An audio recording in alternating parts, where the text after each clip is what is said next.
All right, so the first thing you want to do is you want to get your outline of your character. Again, something simple, a cartoon character, a simple shape, an emoji, something that doesn't have too many details, like my example last week of the otter, as well as the Gengar Pokemon, and the SpongeBob example. Any simple drawing. Spend as much time as you need. I wouldn't do more than 20 minutes though, coming up with your outline. This lesson is going to be 2 weeks, so I want to make sure you're happy with the shape that you pick. So don't feel you have to rush into doing the shading. But again, you probably don't want to spend more than 20 minutes on your drawing, so you can start the shading today. So after you get your drawing drawn, your outline, the first thing you're going to need is a black colored pencil. If you don't have a black colored pencil, then using a black pen will be okay for this step. So if you have not drawn your outline yet, pause the video and come back after it's drawn. So the first thing that we're going to do again with hopefully you have your black pencil. If you've lost it, again, the black pen will be okay. It won't work as well, but basically you want something that's not going to erase on you while we're doing the value. So if you don't have a black pen, then a marker, something that's going to be nice and black.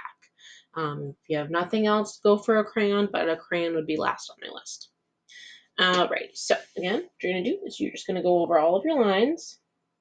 And don't worry about, if you don't get them exactly, don't worry about erasing underneath, because when we do the value, all of that is going to disappear, kind of blend in when we smudge. So basically, you just don't want your main lines to go away. So if you don't happen to have any of the tools that I had mentioned to make these lines not go away, then you're welcome to get your outline drawn. You can do some of the shading steps, but if you notice too much is disappearing on you, feel free to ask me for a colored pencil because I have plenty to share.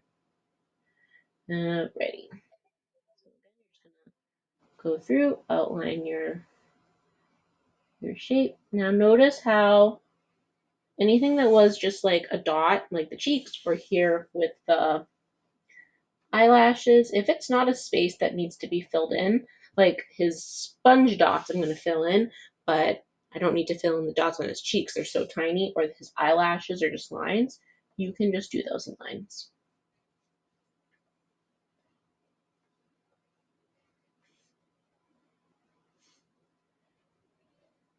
Okay.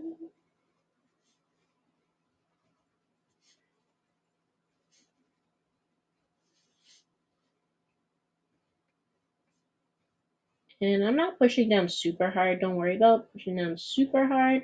Basically, all I'm doing is making sure that this line is going to be super black and it's not going to erase on me.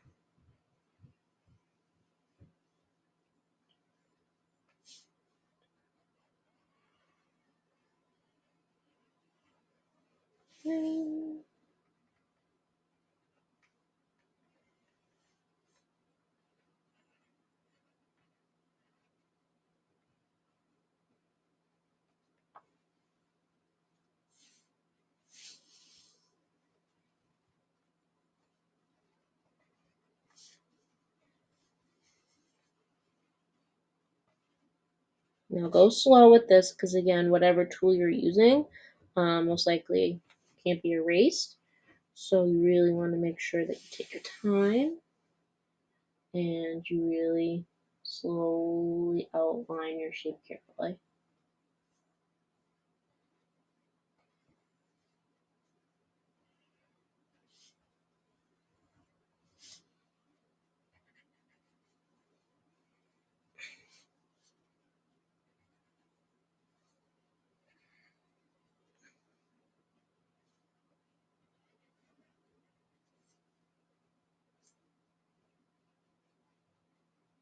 Okay, almost there.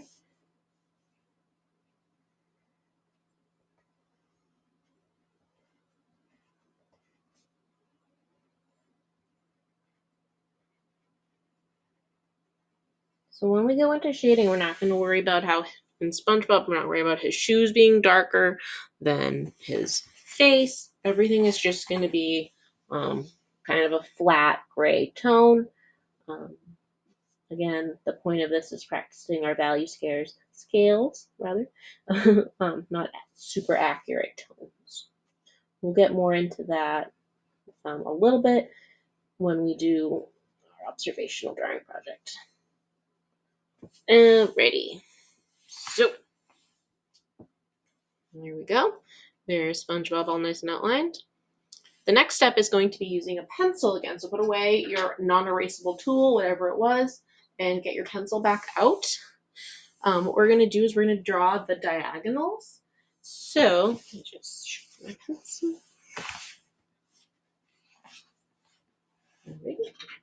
So what you're going to do is you're going to draw your diagonals. Now you can use a ruler if you want, but it doesn't have to be. It's not essential that it's super straight. So I'm just going to kind of break my paper up into some thick diagonals. Again, you don't want to do them too skinny. You're going to create more work for yourself. So don't do it too skinny, but don't do it too fat either.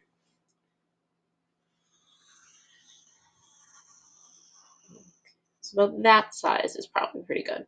You should get 4 or 5, maybe 6 diagonals across, but I would guess about 5. So I have 1, 2, 3, and then I'm going to split this up into 2. I could probably do it into 6, but again, you don't want to make too much work for yourself. So I'm just going to do a chunkier one. Awesome. Alrighty. So basically with the shading, we're going to alternate what side our dark starts on. So it doesn't really matter what you pick with as long as you alternate back and forth. So for instance, for example, over here, my grayscales are going to go dark on this side to light. Then my darks will start on this side and go to light. Then my darks will start on this side and go to light. Then my darks will start on this side and go to light. And my darks will start this side and go to light. As long as you go back and forth, you'll be fine. The other thing you have to look for is these closed spaces. So spaces like his shoe, his socks, his leg, his pants, his arms, they are all closed spaces. Something that's not closed here would be like the line on his chin. You can ignore that. Similar on the previous example that I am including too, if you want to watch me set up the otter's feet had some spaces that were open, similar to SpongeBob's nose. His nose is not a closed shape, so it's going to be part of this closed shape around it. Technically, this is like one space, but we can kind of call that closed because it's so narrow. So again, it doesn't have to be perfect. It will still look good. But again, just try to watch for closed spaces and open spaces. Alright, so I'm going to start my dark on this side, my light on this side. So you can turn your paper however you want to work. And basically what you're going to do is you're just going to start, you're going to put some dark down. Now you can get really dark on one side. And so basically I'm going to blend out dark to light. So this side should end white. So go ahead and put kind of a middle gray. And then kind of get lighter. And again, we're skipping this shoe because it's going to be its own closed space. All right, so I kind of have a very general dark to middle to light. Now you want to take your Q-tip. If you've lost the Q-tip, you can use your finger. You can use a tissue or a little piece of toilet paper. And then what you're going to do is you're just going to kind of start to blend your pencil. So you're going to really get in there and smudge.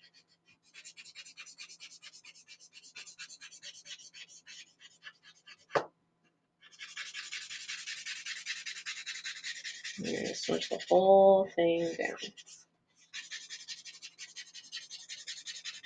Now sometimes when we smudge, we lose some of our tones. So again, I lost a little bit of white, so I can kind of go in and put a little bit of white back with my eraser. And the same thing, maybe lost a little bit of dark, so maybe I know I can get a little bit darker. So you can go in and add touch-ups. You really want to have a big contrast So you can really see how it's dark, dark, and it gets lighter and lighter and lighter. For this week, I really want you to get your base down, especially because you're not like me, you don't have your outline all ready to go. You either have to transfer it onto your nice paper, or you have to draw it if you haven't started that part yet, because that was optional to start. So next week we will talk about using the dark colored pencil to really pop in a bit more of our value. But for now, I want you to just kind of stick tight with this. Alrighty, so again, now before we move on to the next section, we have this shoe to take care of. So again, starting as if this was the edge, I'm going to do a very small value scale. So I'm going to pop in some dark and then very quickly get lighter. All right, now that I've scribbled it down, I'm going to take my Q-tip, and again, I'm going to blend that out. Now the small spaces are really hard to do scales in, so your eraser will be your friend. Kind of erase some of that, so then you can smudge back a bit better of a dark to light. All right, so again, we had 2 spaces to fill over here, part of the shoe and the background. So both of them have the dark on this side going to light. Now that we're in our next stripe, we're going to do the opposite. We have a lot of spaces to fill here. We have 1, 2, 3, 4, 5, 6, 7, 8, 9, 10, 11, 12, 13, 14, 15, looks about 16 spaces. So we're going to do some small value scales. This is good for you guys to see. So what I'm going to do is I'm going to pause this video here because my time is getting close to the end of what the program can handle. I'm going to start a second video right here at stripe 2. So if you are ready for the second stripe, just go on to the next slide and the next video will be there.